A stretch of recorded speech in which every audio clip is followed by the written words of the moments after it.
Welcome to RK news. Wanaparthy జిల్లా కొత్తకోట పట్టణ కేంద్రంలో కొత్తకోట, మదనాపురం, అడ్డాకల్ మండలాల బూత్ స్థాయి కార్యకర్తల సమావేశం నిర్వహించారు. ఈ కార్యక్రమంలో బీజేపీ మహబూబ్ నగర్ పార్లమెంట్ అభ్యర్థి డీకే అరుణ పాల్గొన్నారు. ఈ సందర్భంగా ఆమె మాట్లాడుతూ నరేంద్ర మోదీ ప్రవేశపెట్టిన ప్రతి పథకాన్ని, అభివృద్ధిని ప్రతి ఒక్కరికి వివరించారు. కరోనా మహమ్మారి నుంచి ఉచిత వ్యాక్సిన్ ఇవ్వడమే కాకుండా ఉచిత రేషన్ ఇచ్చిన ఘనత మోదీదే. వ్యవసాయ రంగంలో సంస్కరణలు తీసుకువచ్చాడు. ముద్రా లోన్లు, ఆయుష్మాన్ భారత్, ఉపాధి కూలీల పెంపు లాంటి అనేక కార్యక్రమాలు చేపట్టారు. కాంగ్రెస్ 6 గ్యారంటీల పేరుతో అధికారంలోకి వచ్చారు. మహిళలకు ఉచిత బస్సు సౌకర్యం తప్ప మిగతా గ్యారంటీలను గాలికి వదిలేశారు. ఆ గ్యారంటీలు పూర్తి చేసి ఓట్లు అడగాలి. దేశమంతా మోదీ గాలి వేస్తోంది. తెలంగాణ రాష్ట్ర అభివృద్ధి నరేంద్ర మోదీతోనే సాధ్యం. గ్రామ పంచాయతీలకు నిధులు ఇచ్చేది కేంద్ర ప్రభుత్వమే. 500 సంవత్సరాల నాటి కళ శ్రీరామ మందిర నిర్మాణం మోదీతోనే సాధ్యమైంది.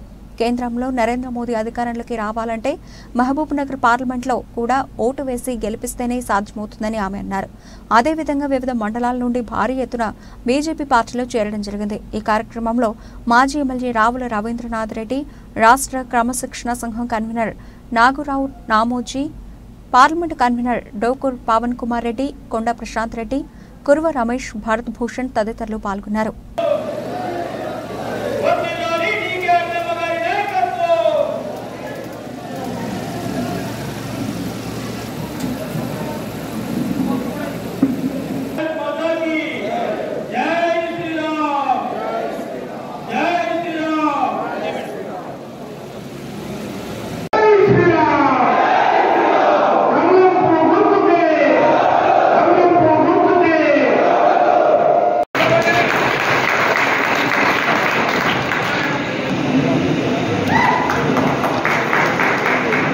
కార్యకర్తల యొక్క సమావేశానికి అధ్యక్షత వహించినటువంటి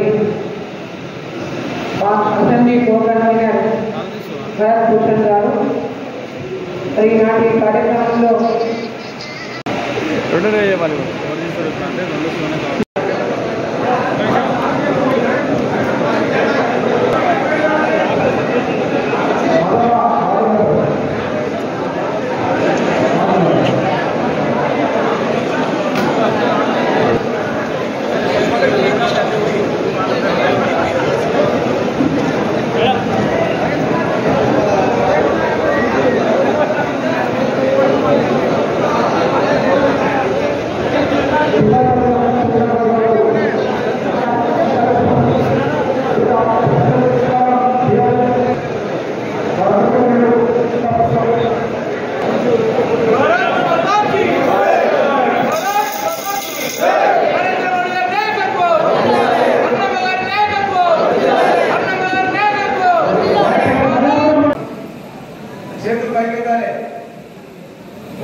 మన చేతి పిడికిల్లో ఎంత పట్టుందో డీకే అన్నమ్మ గారి కూడా అంత బలం వస్తుంది.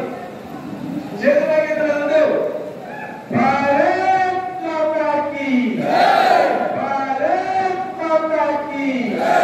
బీజేపీ, జై బీజేపీ, నరేంద్ర మోదీ గారి నాయకత్వం, డీకే అన్నమ్మ గారి నాయకత్వం, జై బీజేపీ. ఈనాటి కొత్తకోట పట్టణ, కొత్తకోట రూరల్, మదనాపురం మండల, అడ్డాకల మండలాల బూత్ స్థాయి కార్యకర్తల సమావేశానికి వేదిక మీద ఉన్నటువంటి పెద్దలందరికీ, వేదిక ముందు ఉన్నటువంటి బూత్ స్థాయి నాయకులందరికీ నమస్కారం తెలియజేస్తూ,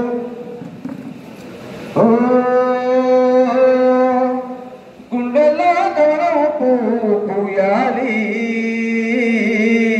గుడిసెల్లో ఆశల దీపం వెలగాలి,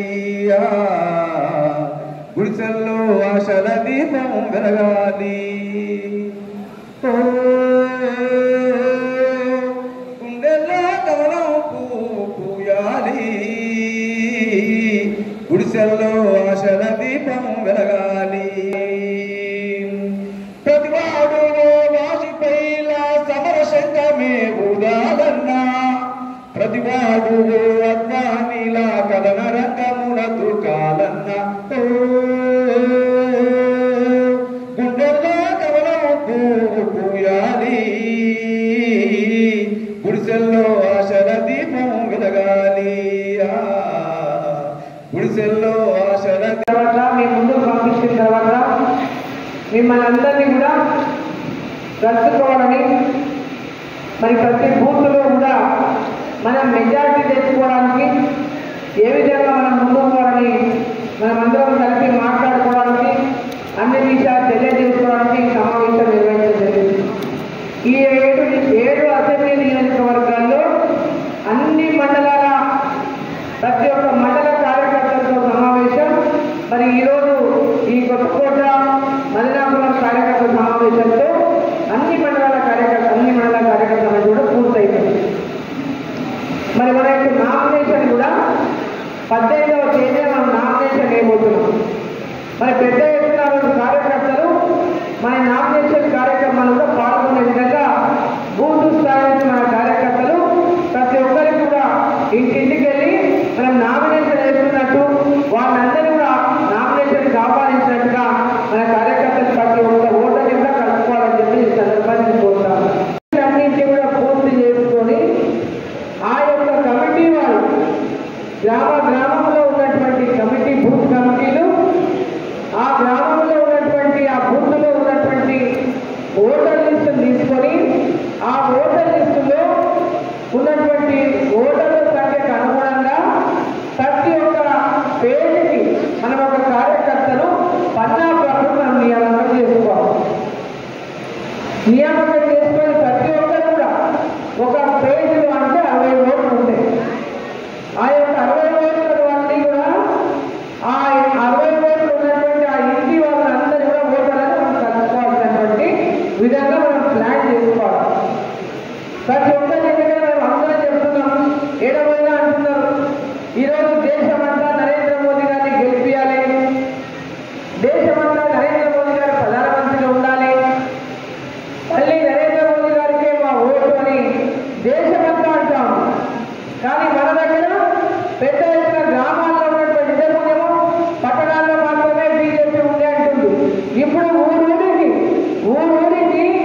వృద్ధులు కూడా ఈరోజు నరేంద్ర మోదీకి వేస్తాం మేము ఈసారి ఓటు అనేటువంటి మాట ఏ ఊరికి వెళ్ళినా మాట్లాడుతూ ఉన్నాం. మరి ఓటు వేయించుకునే విధంగా మనం ప్రతి ఒక్క ఓటని కలుపుకోవాల్సినటువంటి అవసరం ఉంది. మనం ఓటు వేయాల్సినటువంటి ప్రతి ఒక్కరిని మనం ఓటు వేయడానికి సిద్ధంగా ఉన్నప్పుడు మనం పోయి అడగకుంటే ఏమంటారు? మమ్మల్ని ఎవరు అడగలే వచ్చి ఓటు అంటారా లేదా? ఎవరు అడగలేదబ్బా మమ్మల్ని, భారతీయ జనతా పార్టీ వాళ్ళు కమలం పువ్వులు మమ్మల్ని ఎవరు అడగలే వచ్చి మేము ఓటు వేయడానికి రెడీగా ఉన్నాం కానీ మమ్మల్ని ఎవరు అడగలే అంటారు. కాబట్టి ప్రతి కార్యకర్త ప్రతి ఒక్క ఓటర్ని కలుసుకునే విధంగా ప్రతి ఒక్క ఓటర్ దగ్గరికి వెళ్ళి నరేంద్ర మోదీ గారు అందించినటువంటి పథకాల గురించి చెప్పాలి, నరేంద్ర మోదీ గారు చేసినటువంటి సంక్షేమ పథకాల గురించి చెప్పాలి. ఈ దేశం కోసం నరేంద్ర మోదీ గారు ఎంత పెద్ద ఎత్తున యొక్క దేశం యొక్క అభివృద్ధి కోసం ప్రపంచ దేశాల్లోనే భారతదేశం యొక్క కీర్తిని ఇవాళ ప్రపంచ దేశాలకు చాటి చెప్పిన నరేంద్ర మోదీ గారి గురించి ప్రతి ఒక్క ఇంట్లో మనం తెలియజేయాల్సినటువంటి అవసరం ఉంది. నాకు నుంచి ప్రధానమంత్రి అయినప్పటి నుంచి కూడా చాలా విషయాలు అందరూ చెప్పిండ్రు. ఈ దేశం యొక్క భద్రత గురించి కానీ, ఈ దేశం యొక్క రక్షణ గురించి కానీ, ఈ దేశం యొక్క అభివృద్ధి గురించి కానీ, ఈ దేశంలో ఉన్న పేద పిల్లల యొక్క అభివృద్ధి గురించి కానీ, గ్రామాలు ఉన్నటువంటి పేదలను ఆర్థికంగా వాళ్ళను స్థితిమంతులను చేసినటువంటి ఒక ప్రణాళికతో ప్రతి ఒక్కరికి కూడా ఈ దేశం అభివృద్ధిలో భాగస్వామ్యం చేసినటువంటి లక్ష్యంతో ఈరోజు నరేంద్ర మోదీ గారు ఏదైతే పనిచేస్తా ఉన్నారో ఆ విషయంలో కూడా ప్రతి ఒక్కరికి మనం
మరి ఈరోజు పేదవాళ్లకు ఫ్రీగా బియ్యం ఇస్తూ ఫ్రీగా కరోనా టీకాలు ఇప్పించింది ప్రతి ఒక్కరు.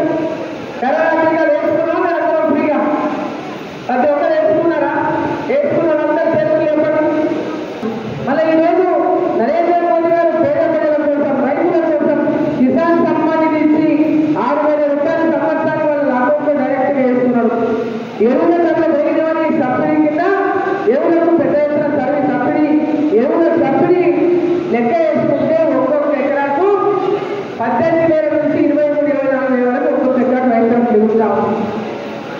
ఈరోజు ప్రతి ఒక్క రైతు బాగుండాలి, తక్కువ ఖర్చుతో ఎక్కువ ఆదాయం పొందాలని అనేక రకాలుగా వ్యవసాయ రంగంలో వాళ్ళ సంస్థలు తీసుకొచ్చి రైతులకు పెద్ద ఎత్తున సహకరించే విధంగా ప్రణాళికలు నరేంద్ర మోదీ గారు రూపొందిస్తా ఉన్నారు. ముద్రా లోన్ ఇస్తున్నారు, మహిళా సంఘాలకు లోన్లు ఇప్పిస్తున్నారు, రైతులకు లోన్లు ఇప్పిస్తున్నారు, చిన్న చిన్న వ్యాపారాలు పెట్టుకున్న వాళ్ళకు లోన్లు ఇస్తున్నారు. అదేవిధంగా ఆయుష్మాన్ భారత్ కింద ప్రతి కుటుంబానికి సంవత్సరానికి 5 లక్షల రూపాయల ఫ్రీగా సహకారం అందిస్తున్నారు. ఉజ్వల గ్యాస్ కనెక్షన్ కింద పేదవాళ్ళకందరికీ గ్యాస్ కనెక్షన్ ఇచ్చింది ఫ్రీగా. ఈరోజు గ్రామాల్లో పెద్ద ఎత్తున ఉపాధి హామీ పనులు అంటే కరువు పనులు చేసుకుంటున్నారు. దానికి మొన్న ఏప్రిల్ 1వ తేదీ నుంచి కరువు పనులు చేసేటటువంటి ఉపాధి కూలీలకు 320 రూపాయలు చేసిన కూలీని. ఈరోజు అన్ని విషయాలు మన ప్రజలకు తెలియజేయాల్సినటువంటి అవసరం ఉంది. గ్రామాల్లో వీధి దీపాలు LED లైట్లు కానీ, గ్రామాల్లో సీసీ రోడ్లు కానీ, గ్రామాల్లో శ్మశాన వాటికలు కానీ, గ్రామాల్లో రైతు వేదికలు కానీ, గ్రామాల్లో ప్రకృతి వనాలు కానీ, గ్రామాల్లో అంగన్వాడీ సెంటర్లలో గర్భిణీ స్త్రీలకు, బాలింతలకు, చిన్న పిల్లలకు పౌష్టికాహారం కానీ, ఈరోజు డంపింగ్ యార్డ్ కానీ, ఈరోజు ఏది కేంద్ర ప్రభుత్వం కేవలం గ్రామాల్లోనే కాదు పట్టణాల్లో కూడా అభివృద్ధికి పెద్ద ఎత్తున నరేంద్ర మోదీ గారు వైద్యం కానీ అన్ని రంగాలు మిషన్ భగీరథకు నిధులు కానీ ఈరోజు ప్రతి ఒక్కటి ఈ యొక్క తెలంగాణ రాష్ట్రంలో ఏ అభివృద్ధి కోసమైనా కేంద్ర ప్రభుత్వం నరేంద్ర మోదీ గారు నిధులిచ్చింది. పేద ప్రజల కోసం ఈరోజు ఇక్కడ పెద్ద ఎత్తున తెలంగాణకు అనేక 9 లక్షల కోట్ల పైన నిధులు ఇచ్చింది 9 ఏళ్ల లోపల. పేద ప్రజలకు అభివృద్ధి లక్ష్యంగా పనిచేస్తున్నారు. కాంగ్రెస్ పార్టీ ఏం చేసిందో ఒకసారి ఆలోచన చేయండి. మొన్న ఓటు వేసి గెలిపించిందా లేదా? కాంగ్రెస్ పార్టీని గెలిపించింది కదా, 6 గ్యారెంటీలు అని చెప్పిందా? 6 గ్యారెంటీలు అని చెప్పింది కదా. మరి ఏమన్నా ఆర్టీసీ బస్సులు ఎక్కేస్తే అన్ని గ్యారెంటీలు అయిపోయినట్టు ఆడోళ్ళని ఆర్టీసీ బస్సులు ఎక్కిస్తే ఇంక అన్నీ వచ్చినట్టేనా? ఆ బస్సులలో కొట్లాడుతున్నారు. ఒకరికొకరు ఎన్నికల పట్టుకొని కొడుతున్న ఫోటో కూడా చూస్తున్నాను, వీడియోలు చూస్తున్నాను. మరి బస్సులు ఎక్కువ ఆడవాళ్ళకి ఎంతమంది ఉంటే బస్సులు ఉండాలి. మొబైల్లో వేరే బస్సులు ఉండాలి, ఆడవాళ్ళకి వేరే బస్సులు ఉండాలి. అందరిని ఒకటే బస్సులు ఎక్కిస్తే పెద్ద జాబ్ లేకుంటే నీకు ఉందా, నేను ఉందా, నేను ఉందా, నీవు ఉందా అని కొట్లాడుతున్నారు. మొబైల్ ఏం చేస్తున్నారు? ముందు వైపు పిల్లలు కూర్చుంటున్నారు. మీరు ఫ్రీ, మీరు పైసలు ఇస్తే లేకుండా మేము పైసలు ఇస్తాము, మేము ఇప్పుడు సీట్లో కూర్చుంటాం, మీరు పైసలే కదా నిలబడరా అని అంటున్నారా లేదా? మరి మనం ఎవరైనా ఆర్టీసీ బస్సు ఫ్రీ కావాలని అడిగిందా? 2,500 రూపాయలు నెలకి ఇస్తాను. వచ్చినాయా ఎవరికైనా? రైతులకు 2 లక్షల రూపాయలు రుణమాఫీ చేస్తాను, చేసిందా? 15,000 రూపాయలు రైతు బంధు ఇస్తాను, ఇచ్చిందా? కౌలు రైతులకు 15,000 ఇస్తాను సంవత్సరానికి, ఇచ్చిందా? పంట నష్టపోతే 12,000 రూపాయలు ఇస్తాను, ఇచ్చిందా? మరి ఎక్కడ ఏమీ లేకుండా 200 యూనిట్లు కరెంటు ఫ్రీ అన్నాడు, వచ్చిందా? 500 రూపాయలకే గ్యాస్ సిలిండర్ ఫ్రీ అన్నాడు, వచ్చిందా? చదువుకున్న పిల్లలకు 400 రూపాయలు నెలకు నిరుద్యోగ భృతి అన్నాడు, ఇచ్చిందా? అవన్నీ ఇచ్చిన కదా వాళ్ళు మోసం కాదు. వాళ్ళు ఎప్పుడైనా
జై